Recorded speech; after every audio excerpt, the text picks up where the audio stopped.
Shanaya confuse हो गई थी। जो विकी कुछ दिनों पहले तक शौर्य के कहने पर शनाया की जान लेने के लिए भी तैयार था, एकदम से शनाया से घबरा रहा था। ये थोड़ा अजीब था। दूसरी तरफ शनाया के पीछे खड़े आहान के चेहरे पर ऐसे एक्सप्रेशंस थे मानो वहां कुछ भी नहीं हो रहा था।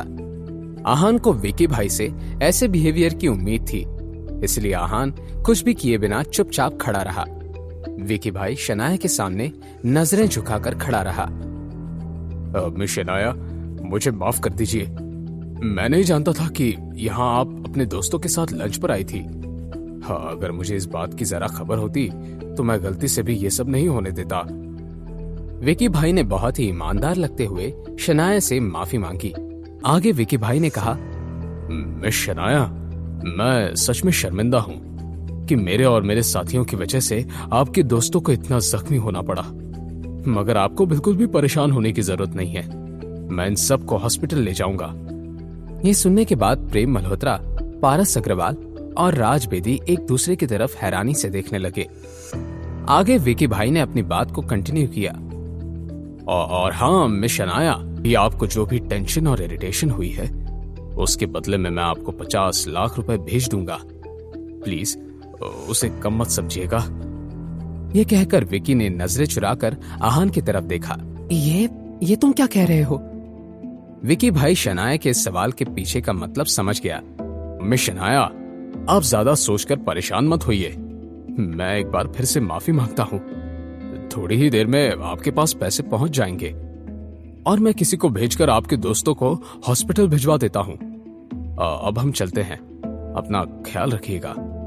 ये कहकर शनाया की किसी बात को सुने बिना ही विकी भाई वहां से चला गया।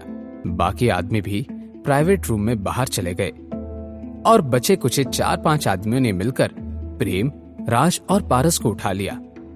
जब फाइनली प्राइड होटल के उस प्राइवेट रूम में शनाया, आहान और रूपल ही बचे हुए थे, शनाया कुछ रिएक्ट कर पाई। उसने एक गहरी सांस ली और ये फिगर आउट करने की कोशिश करने लगी कि अभी अभी उसके साथ क्या हुआ था। शनाया, ये विकी भाई तुमसे इतना डरता क्यों है? तुम्हें देखने के बाद तो उस विकी भाई के होश ही उड़ गए थे। रूपल, अगर मैं ये कहूं कि सवाल का जवाब मेरे पास भी नहीं है, तो क्या तुम मुझ पर यकीन कर पाओगी? मैं तो खुद ही कंफ्यूज हूं कि मुझे देखने के बाद उस खतरनाक गुंडे को सांप क्यों सूंघ गया। तुम माफिया वालों को कैसे जानती हो शनाया? मुझे शुरुआत से इस विकी भाई के बारे में सब कुछ बताओ। यह क्या चैप्टर है? शनाया ने रूपल को प्लाजा बार में हुई हर एक बात बता दी। बहुत सोचने के बाद भी रूपल को इन दोनों बातों में कोई भी कनेक्शन नजर नहीं आ रहा था। रूपल ने एक नजर आहान की तरफ देखा और आंखों में अजीब तरह का डाउट लेकर उसने कहा, सुनो आहान, क्या तुम विकी भाई को जानते हो? तुम कहीं मजाक कर रही हो? मैं एक आम इंसान हूं, मेरा किसी गुंडे से क्या लेना देना हो सकता है? मगर रूपल ने एक बार फिर से कंफर्म करने के लिए पूछा था। क्या सच में? सिर्फ रूपल ही नहीं, शनाया को भी ये डाउट हुआ था कि कहीं आहान का तो इस सब में कोई हाथ नहीं था। मगर शनाया के इस अंदाज में कोई भी लॉजिक नहीं था, लेकिन रूपल को आहान पर शक करने से छुटकारा ही नहीं मिल रहा था। ये थोड़ा फिशी है। आहान ने प्रेम को उस गजेंद्र से पंगा लेने से रोका भी था, लेकिन किसी ने उसकी बात नहीं मानी। यहां तक मैंने भी आहान को बुज़दिल समझा। क्या आहान पहले से इस बारे में जानता था, या ये सब कोई इत्तेफाक है, या सच में मेरा इंट्यूशन सही तरफ जा रहा है? रूपल ने फिर से खुद से ही सवाल करते हुए कहा। शनाया और आहान भी कुछ देर के बाद घर पहुंच गए। दोनों फ्रेश होकर लिविंग रूम में आए ही थे कि उनके घर का डोर बेल बजने लगा। शनाया ने आहान की तरफ देखकर उससे सवाल करते हुए कहा, आहान, क्या मॉम शाम में नहीं आने वाली थी? जल्दी कैसे आ गई? आहान को कुछ भी नहीं पता था। उसने कंधे उचकाते हुए शनाया से कहा, पता नहीं, मैं दरवाजा खोलता हूं, शायद मॉम कुछ भूल गई होंगी। ये कहते हुए आहान दरवाजे की तरफ गया। जैसे ही आहान ने दरवाजा खोला, बाहर विकी भाई के साथ काम करने वाला एक आदमी खड़ा था। उसे देखकर आहान अटेंटिव हो गया। सर, वो विकी भाई ने ब्रीफकेस भेजने के लिए कहा था। विकी भाई की तरफ से फिर से सॉरी, ये लीजिए।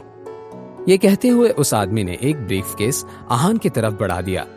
आहान ने उस ब्रीफकेस की तरफ घूर कर देखा, मगर अपना हाथ आगे नहीं बढ़ाया। उस आदमी ने कुछ देर के लिए इंतजार किया और ब्रीफकेस को दरवाजे पर रखकर वहां से चला गया। आहान को यह जानकर राहत मिली कि कोई बखेड़ा खड़ा नहीं हुआ था। तभी शनाया वहां आ गई और उसने आहान से कहा, आहान, कौन था? आहान ने दरवाजे से ब्रीफकेस को उठाया और दरवाजा बंद करते हुए शनाया से कहा, विकी भाई की तरफ से यह ब्रीफकेस आया है। अंदर जाते ही आहान ने वो ब्रीफकेस टेबल पर रख दिया। आहान और शनाया ने एक दूसरे की तरफ देखा और हामी भरने के बाद आहान ने वो ब्रीफकेस खोल दिया। और जब आहान ने उस ब्रीफकेस को खोला तो शनाया और आहान उस ब्रीफकेस के अंदर जो भी था उसे देखकर शनाया की आंखें खुली की खुली रह गई। उसने हैरानी के मारे कहा, व्हाट द हेल? उस ब्रीफकेस में ऐसा क्या था जिसे देखकर शनाया इतनी हैरान हो गई थी? क्या विकी भाई ने कोई नया मसला खड़ा कर दिया था? इन सभी सवालों के जवाब के लिए नीचे दिए गए लिंक पर क्लिक करके इंस्टॉल कीजिए पॉकेट FM और फ्री में सुनिए दुनिया भर में हंगामा मचाने वाली ये जबरदस्त कहानी सीक्रेट अमीरजादा।